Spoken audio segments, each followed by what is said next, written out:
En nombre del Padre, y del Hijo, y del Espíritu Santo. Amén.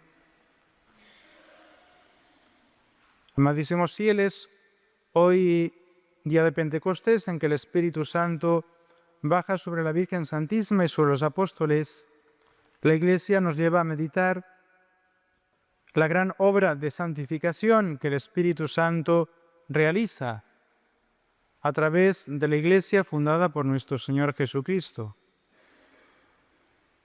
Lo normal sería entonces que yo les hable en este día de esta acción santificadora, que también describen los diferentes textos de la misa.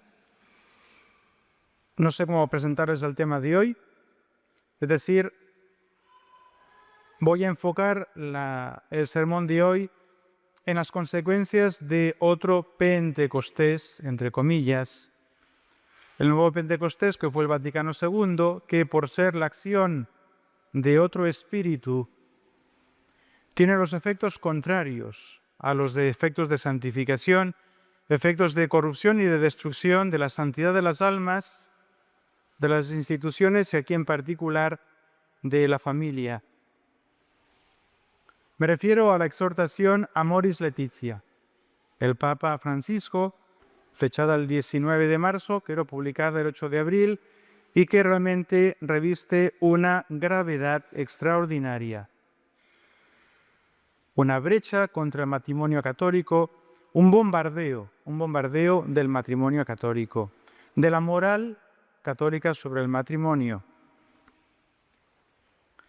Bien, como ustedes saben, esta exhortación cumple el papel de recapitulación y de conclusión de los variados temas hablados en el doble sínodo sobre la familia en octubre de 2014 y 2015, que está estructurada en base a 9 capítulos en los cuales el Papa toca el tema del matrimonio, sea a partir de la Sagrada Escritura, una presentación escrituraria de la unión matrimonial, o más bien del amor matrimonial, porque el tema es del amor, de la familia en sí misma, de los desafíos modernos en torno a la familia, de los hijos, de su educación, de algunas perspectivas pastorales sobre la Iglesia, de una espiritualidad familiar.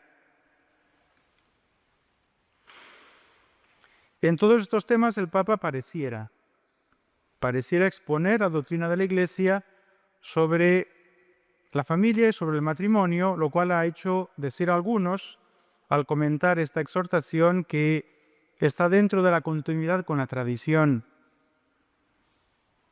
Lo que uno no puede negar es que dentro de un texto tan largo, son 270 páginas, alguna reflexión hay que sea interesante y que tenga valor. Pero.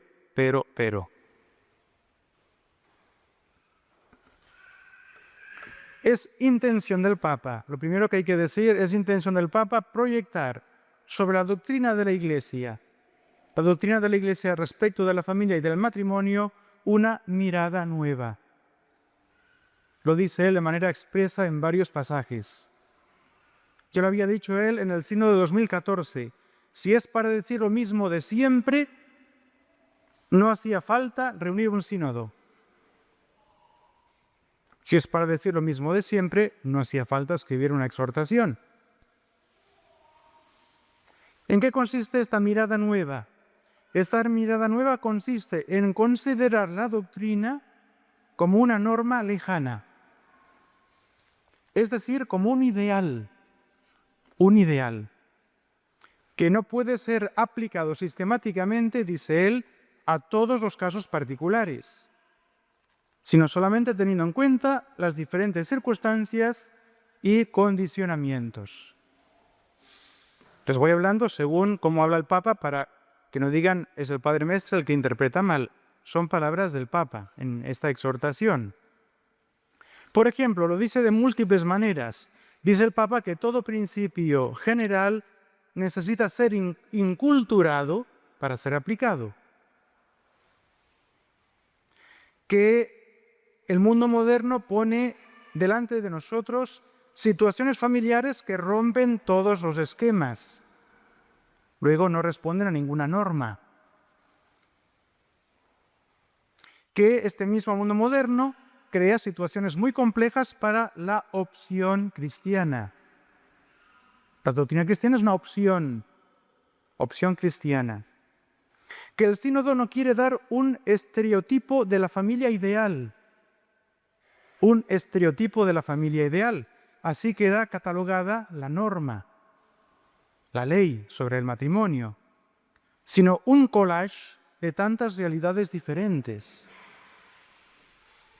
Que la enseñanza de la Iglesia sobre el matrimonio no puede ser una mera defensa de una doctrina fría y sin vida.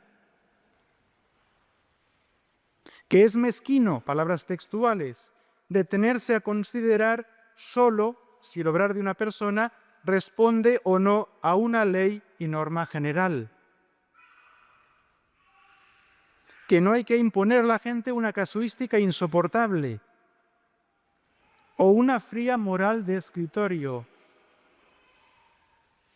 Y que no puede el pastor poner tantas condiciones a la misericordia. A lo largo del texto se va presentando eso, o sea que la ley matrimonial es un ideal. Según esta mirada nueva, la doctrina de la Iglesia y del Evangelio sobre el matrimonio y sobre la familia ya no es una ley obligatoria para todos. Es el ideal pleno que busca el que se acoge al Evangelio, el que se acoge a la Iglesia. Pero en ese ideal pleno pueden darse situaciones de diferente gradualidad. Yo me consagro a la Virgen porque la consagración a la Virgen es mi ideal, que quiero vivir. Apuntaré a él. Bien, lo mismo, el matrimonio es un ideal pleno, al cual la gente intentará apuntar a través de diferentes etapas graduales, en las cuales tal vez se realice de manera menos plena el ideal del matrimonio. Terrible, terrible. Así el Papa dice, quiero detenerme ante situaciones donde la vida familiar no se realiza perfectamente. Y estas situaciones, lo dirá él a lo largo de la exhortación, es en particular el matrimonio civil, puramente civil, y la simple convivencia, el concubinato. Dice él que fuera del verdadero matrimonio natural hay también elementos positivos en las formas matrimoniales de otras tradiciones religiosas. Tal vez se refiere al Islam, que uno puede tener varias mujeres, no sé. No están viviendo según el ideal pleno. El ideal pleno es tener una sola.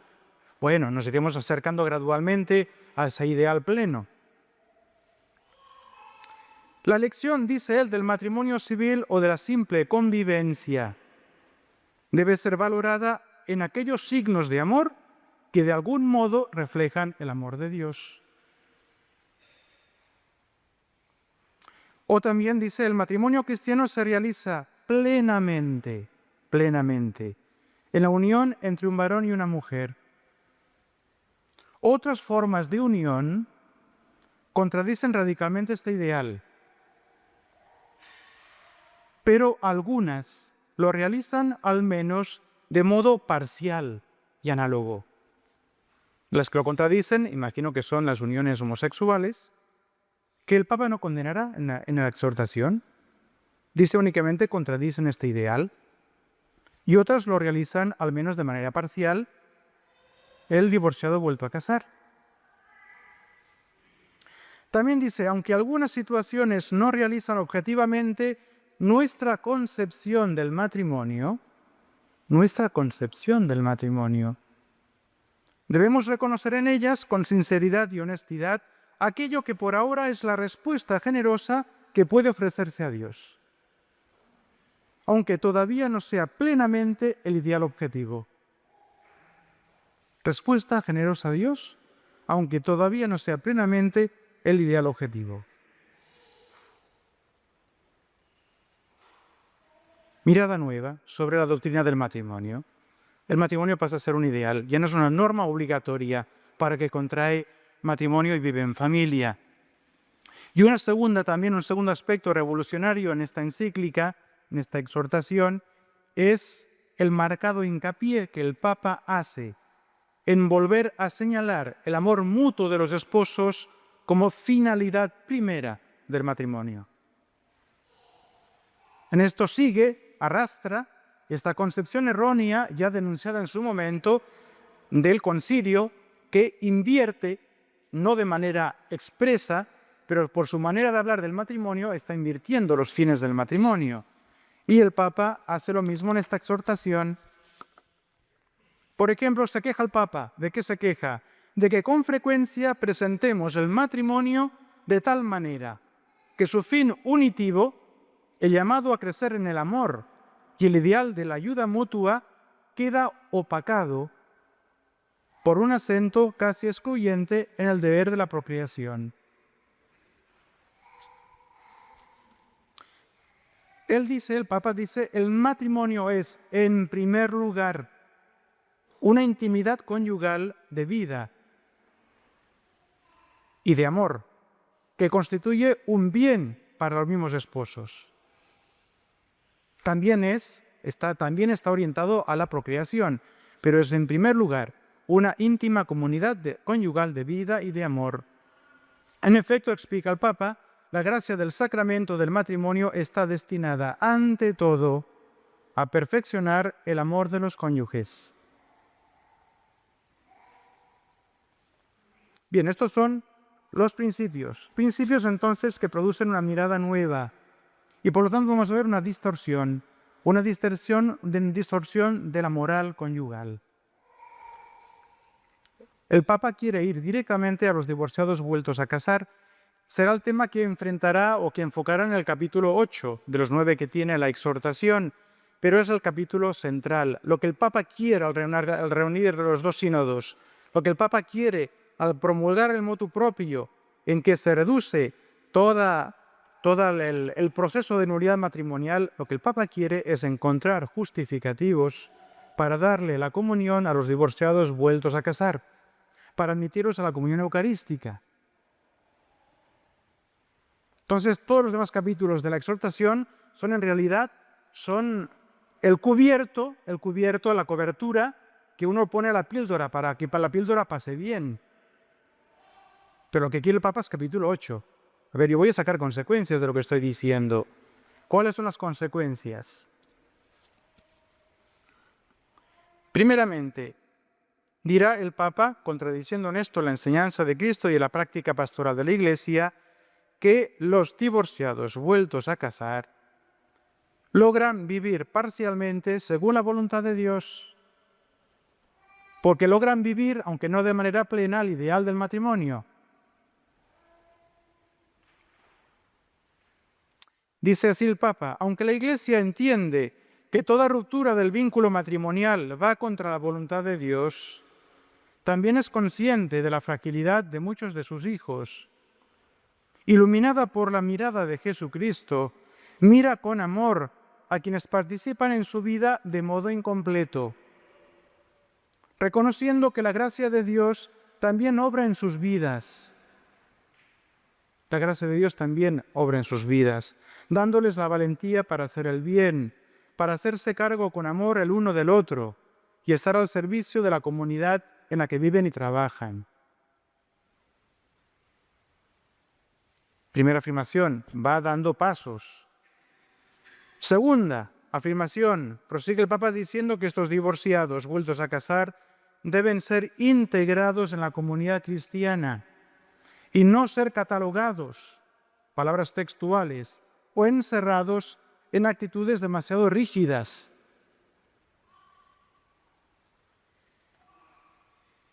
Dice así, los bautizados que se han divorciado y se han vuelto a casar civilmente deben ser más integrados en la comunidad cristiana, en las diversas formas posibles, evitando cualquier ocasión de escándalo. La lógica de la integración es la clave de su acompañamiento pastoral, para que no solamente sepan que pertenecen al cuerpo de Cristo, que es la Iglesia, sino que puedan tener una experiencia feliz y fecunda. Son bautizados, son hermanos y hermanas. El Espíritu Santo derrama en ellos dones y carismas para el bien de todos. Ellos no solo no tienen que sentirse excomulgados, sino que pueden vivir y madurar como miembros vivos de la Iglesia, sintiéndola como una madre que les acoge siempre. Vivir y madurar como miembros vivos de la Iglesia. El miembro vivo de la Iglesia es el miembro que tiene la gracia de Dios, por contraposición al miembro muerto que, siendo católico, no tiene la gracia. Estos divorciados pueden vivir y madurar como miembros vivos de la Iglesia. Es decir, la última afirmación que tiene el Papa, estos divorciados vueltos a casar ya no deben ser considerados como pecadores públicos. Su situación ya no debe considerarse como una ocasión próxima de pecado, de la cual tenían que apartarse. Dice, ya no es posible decir que todos los que se encuentran en alguna situación así llamada irregular viven en una situación de pecado mortal, privados de la gracia santificante. Ya no es posible decirlo. Si viviendo en esa situación irregular no están privados de la gracia, quiere decir que esta situación irregular no es ocasión de pecado. Luego ellos no son pecadores públicos. Los límites no tienen que ver solamente con un eventual desconocimiento de la norma. Un sujeto, aún conociendo bien la norma, la ley de la Iglesia, puede tener una gran dificultad para comprender los valores inherentes a esta norma, o pueden estar en condiciones concretas que no le permiten obrar de manera diferente y tomar otras decisiones sin una nueva culpa. Cree el Papa que muchos de estos divorciados vueltos a casar, si se separaran, incurrirían en nueva culpa, en nuevo pecado. Entonces no pueden dejar esta unión irregular, sin hacerse ríos de nuevo pecado, luego que siga viviendo así. Sigue diciendo, a causa de los condicionamientos o factores atenuantes, es posible que en medio de una situación objetiva de pecado, que no sea subjetivamente culpable o que no lo sea de modo pleno, se pueda vivir en gracia de Dios, se pueda amar y también se pueda crecer en la vida de la gracia y la caridad, recibiendo para ello la ayuda de la Iglesia. Y el Papa puntualiza, esta ayuda de la Iglesia en ciertos casos podría ser también la ayuda de los sacramentos. Por esto dice, a los sacerdotes les recuerdo que el confesionario no debe ser una sala de torturas. Recordarle al fiel la ley de la Iglesia, la ley de la moral, es poner una sala de torturas, sino al lugar de la misericordia del Señor. Igualmente destaco que la Eucaristía no es un premio para los perfectos, sino un generoso remedio y un alimento para los débiles. Por creer, dice el Papa, que todo es blanco o negro, a veces cerramos el camino de la gracia y del crecimiento y desalentamos caminos de santificación que dan gloria a Dios. Desalentamos caminos de santificación que dan gloria a Dios.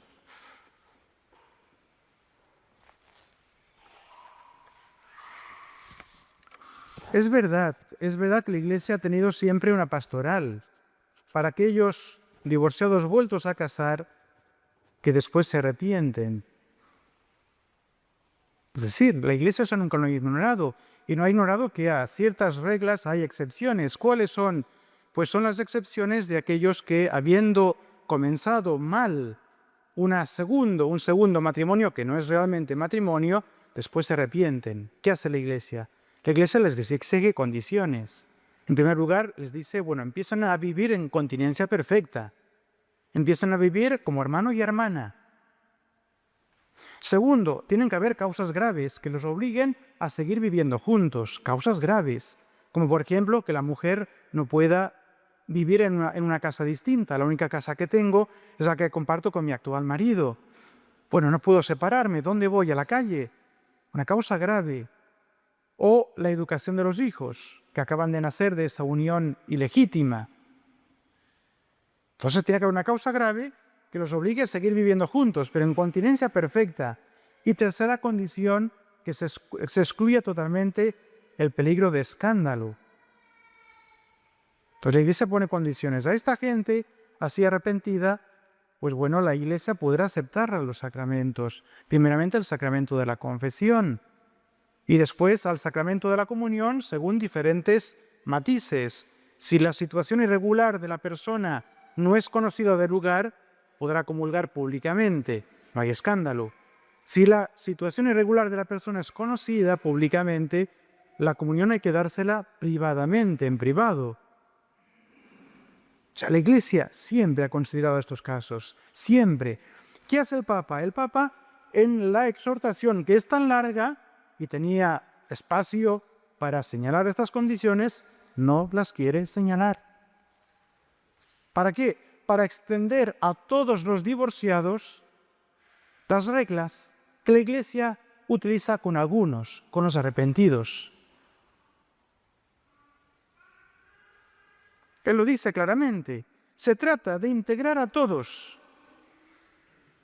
Nadie puede ser condenado para siempre, porque esta no es la lógica del Evangelio. No me refiero solo a los divorciados en nueva unión, sino a todos, en cualquier situación en que se encuentren. Me refiero a todos.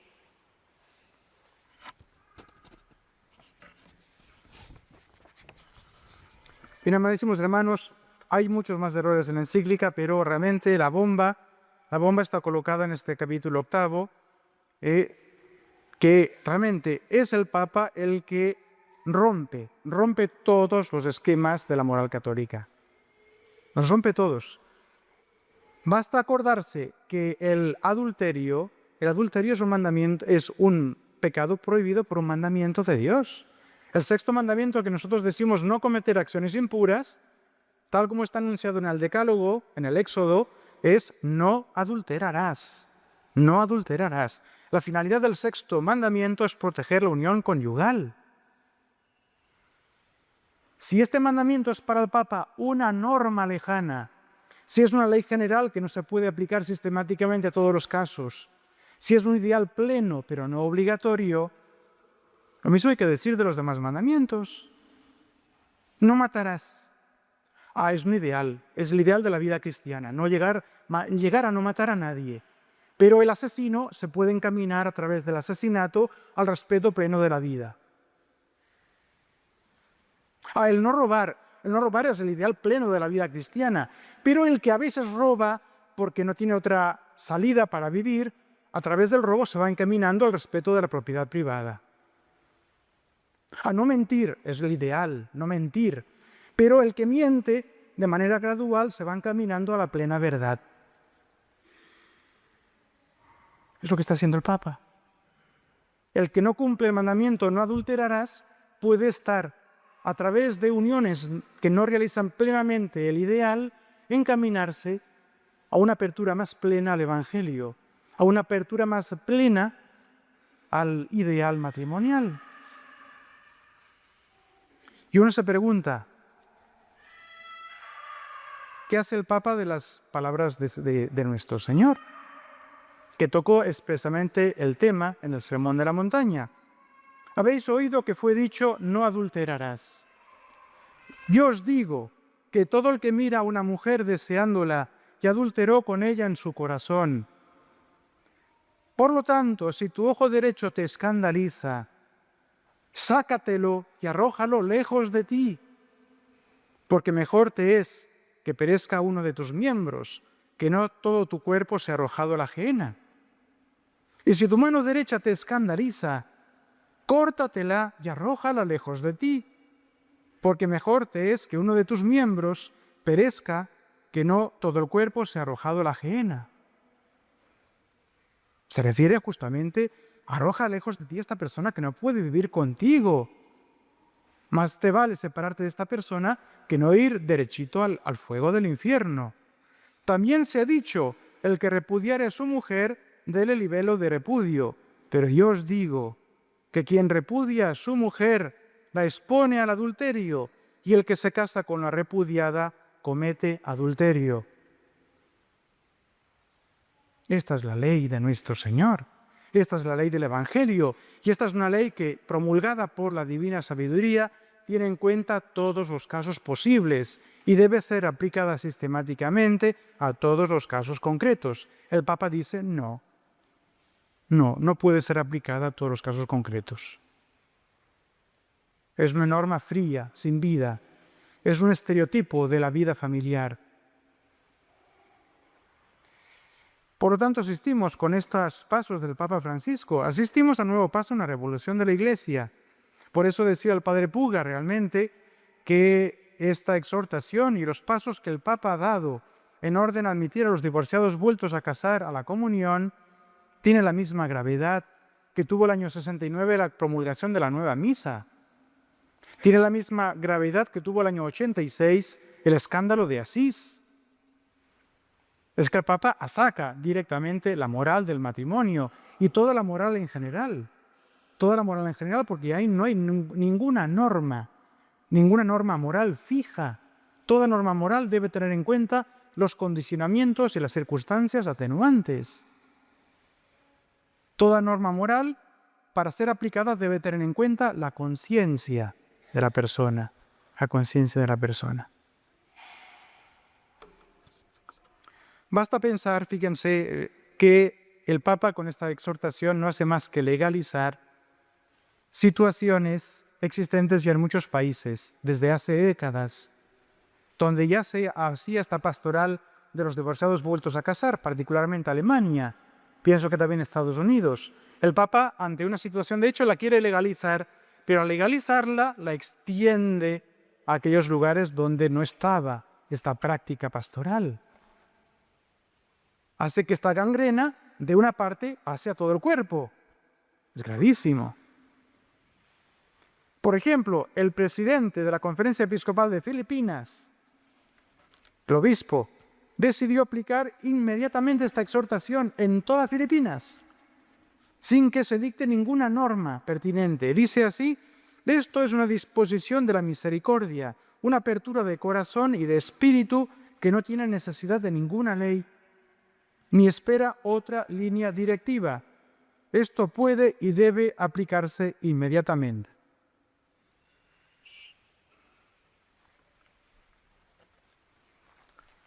Queridos fieles, entonces asistimos, ya les digo, a una corrupción, ya no solamente de la cabeza, no solamente de la inteligencia a través de los errores dogmáticos del concilio, sino ahora ya una corrupción de la moral, y de la moral de la familia, que es la célula de la sociedad.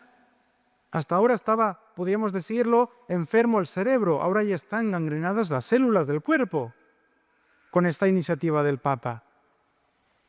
Realmente hemos de pedirle al Espíritu Santo en esta fiesta de Pentecostés que tenga piedad de nosotros, que tenga piedad de su Iglesia, que Él anima, que Él asiste, que conserve en las familias la santidad matrimonial, que suscite en la Iglesia una oposición neta, franca, a estas directivas del Papa, a estos permisivismos del Papa, totalmente arbitrarios.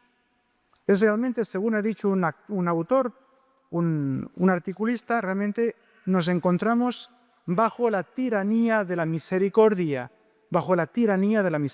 con este Papa. Entonces pidamos al Espíritu Santo realmente que santifique a nuestras familias, que mantenga a nuestras familias y a cada uno de nosotros y a la Iglesia en general dentro de esta santidad, santidad de leyes, santidad de costumbres, santidad de modos de vida, de las cuales Él es el autor único, el autor indiscutible, porque justamente Él es el Espíritu por el cual la Iglesia es santa. Santa en sus sacramentos, en su doctrina, en sus instituciones, en sus normas, en sus leyes, en sus miembros.